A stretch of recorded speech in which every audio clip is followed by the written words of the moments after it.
How's it going, everyone? Today I'm doing a little bit different of a video. I got some fun parts for my Rmx 2.5 and I figured I'd go ahead and show you what I got and give you a quick rundown of how the parts go on. It's pretty basic, but just in case anyone wants a little bit of a visual, I'll give you a couple little previews of some of the things you have to do. So, without further ado, I picked up a Bingo Wasp carbon chassis for my Rmx 2.5.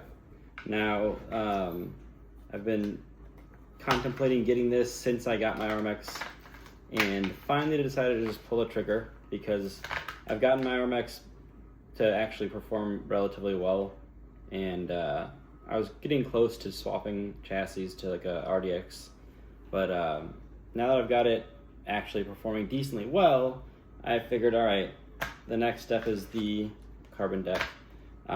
It is a flex deck, which allows your chassis to get a little bit more grip, and that should help with corner exit speed and just being able to keep up with other chassis a little better. So I'm really excited to see how it goes. Now, I will pull the camera over here in a minute and get you a little closer to show you some details. But I did get the chassis plate, and it comes with the center brace as well. And then I got the carbon bumper. So I might end up not running the front foams with the bumper now that I'm thinking about it, because I wouldn't be able to see it otherwise. We'll get there eventually. So without further ado, I'll show you. All right, so let's get this thing out of here. So I went with the forged purple carbon chassis plate. I think it'll go really well with the purple accents on my chassis itself. They have a purple, like a full purple carbon chassis, but I think that'd be just overkill. It'd be too much purple and kind of look tacky. I think this is gonna look really nice because it's subtle, but it's got some color to it and it looks really cool up close. The quality of these pieces is very impressive. Definitely a fan of it. So, a couple things to note here. If you look here, this is for a rear active toe. They give you a couple adjustment points versus the stock chassis. You've only got this one mounting point. There's a couple little small things they give you more adjustment on, nothing crazy. But the big thing is the flex deck. That's what I was talking about a minute ago. So you can see here, this thin part here is all that holds the rear on. And so you've got flex in that, which will help keep your wheels in the ground a little better, keep your vehicle planted, and help you put more power to the ground. So I'm really excited to see how that feels. That's something I'm the most excited about with this chassis. So obviously that's your main chassis plate. You get a little card with the install instructions. They have like a step-by-step little guide. So I'm not gonna show you guys, every single step of it because you can just look through that. These are the upper chassis braces.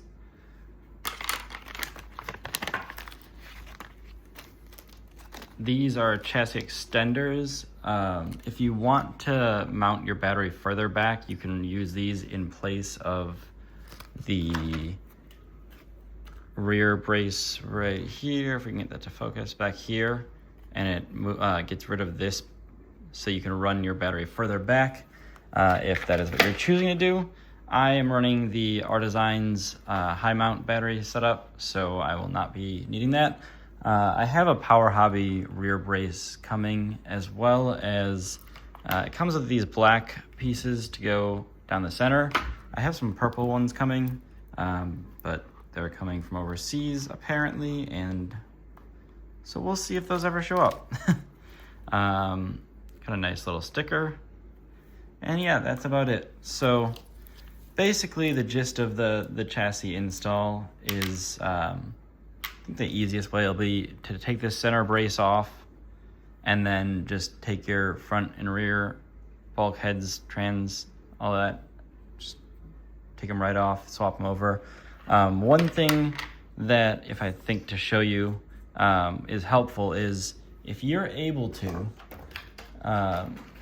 if you sneak a zip tie under your front and rear mounts and then tighten it up, it'll hold them together so you don't have to worry about the lower arms falling out of the piece and losing shims and having your caster be off because you didn't know where the shims went, all that kind of stuff. So that's just a nice little trick if you choose to do that. But yeah, we're gonna go ahead and start getting some things pulled apart, and I will show you little parts of it that I feel like would be important to see. So I will be back. All right, so like I said, pop the center brace off. I'll just transfer this over to the new brace. And then now you've got it sectioned off. So you'll swap your servo, obviously. Put your, well, this is for my light kit, so you might not have that. But receiver, gyro, you'll just take that off, put some new 3M tape on it, move it to the new chassis. The servo you'll unbolt, swap to the same position on the new chassis. And then you've just got the screws down here to remove the front bulkhead and suspension mounts and all that stuff. And these for the rear to swap the trans and then suspension mounts. You'll just remove those and literally just plug and play it to the new chassis. The holes will all line up exactly the same as on a stock chassis. So it'll be pretty simple, and yeah, so carry on. All right, so like I mentioned before, this is what I was talking about with zip tying the suspension mounts. What I do is I just loosen up the screws. Now I have the integrated bulkhead, so your Rmx will probably look a little different, but it all works the same. But I loosen up the screws holding the mounts in and then slide the zip tie under it, tighten it up. Now the arms stay connected, your washers stay in place, and you can just plop it onto the new chassis, line the screws up, and you're good to go. So just wanted to show a quick clip of that. So there you go. You line it up to the chassis, you get your screws started, you can cut your zip tie, remove it from under there, and then you can go ahead and snug everything up. So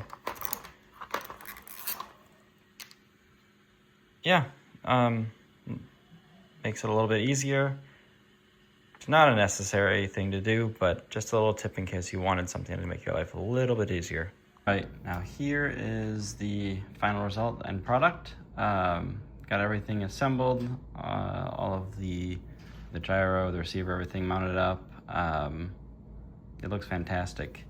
This lighting is not the best, but you can see the purple just really, it goes great with the purple accents. It's subtle, but it's there. Looks super nice. And something I didn't really expect was how much of a difference in weight this is.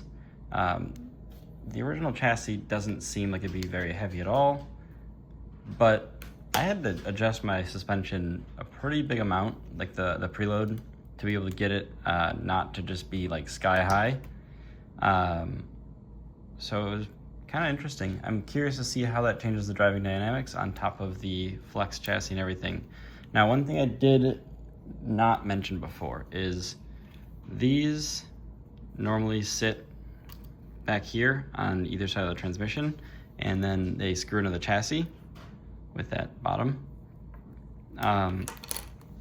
If you leave these installed, you don't get much more flex with this chassis. You get a little bit more natural flex, but not much. What you need to do to maximize the flex and actually get to utilize how much potential this has for flex is it comes with these little extenders here. You replace this piece with that extender. It goes this way. No, yep. And so it removes the standoff down here. Now that allows you to put a battery further back because you don't have this base in the way, but it also takes the structure of this off. So now your chassis really gets a lot more flex, and it is a notable difference. Like you can really feel the difference in flex when you remove this versus even just when I unscrewed it, I could the base of it, I could feel the difference in the chassis flex. So that should be pretty neat to see how much it actually affects it. But I'm super happy with the quality of this. It looks super sharp. The forged carbon is just, it looks great. And so yeah, that's the gist of it. Their instructions are pretty straightforward. There's no parts where I was, unsure of what was supposed to be done. Everything was well explained, and didn't have to go digging for any information, which is always nice to put together something and not have missing information or parts they skip over, that kind of stuff. So if you have basic RC knowledge, you'll be able to swap this chassis plate onto your car and enjoy this setup like I am. I don't think there's any other specifics I need to show. It's all, pretty straightforward, but yeah, so this is the final product. Definitely, like I said, really happy with it. There are a couple things that your kit would not come with that I added to mine. I added these anodized standoffs that I had laying around instead of the black ones that it comes with. And I obviously added all these little finish washers just to add a little bit more color in spots where it was kind of lacking it, just to keep it a little more balanced. But yeah, there's a variety of things you can do differently from what I have. Like, I have the high mount battery set up. If you don't already have that, then yours will not have that. Your battery will be mounted down there, and if that's the case, you just take these and mount them down here in whichever of the positions you want to. If you mount it in the farthest back position, you will lose the flex because the battery will kind of be, some of it, most of it, because the battery will be flat over that. But, depends on what you're going for with it. But yeah, let's go ahead and get down to the track and give it some test drives and see how it feels. All right, we are downstairs at the basement track. We're gonna go ahead and give it a little shakedown, take it around a couple laps, see how it feels, and see if there's any notable differences. So let's get to it.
Well, I think I would say overall it is a noticeable difference. Not crazy, but it is noticeable.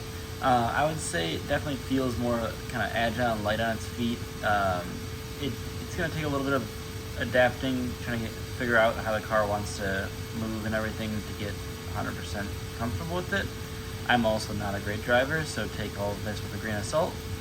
But it does feel better. It does feel like the rear end has a little bit more movement in it, and I definitely feel like I could soften up the suspension a little more and get the whole chassis moving a little better to utilize that flex deck. But yeah, I mean, we're gonna go ahead and wrap it up here, but I'm gonna go ahead and keep saying ahead. Anyways, I'm gonna drive with some friends tomorrow, and then I'll actually get to compare it to other cars, other chassis, see if it's more notable of a difference, or if it's, feels like it's slower or whatever. We'll see.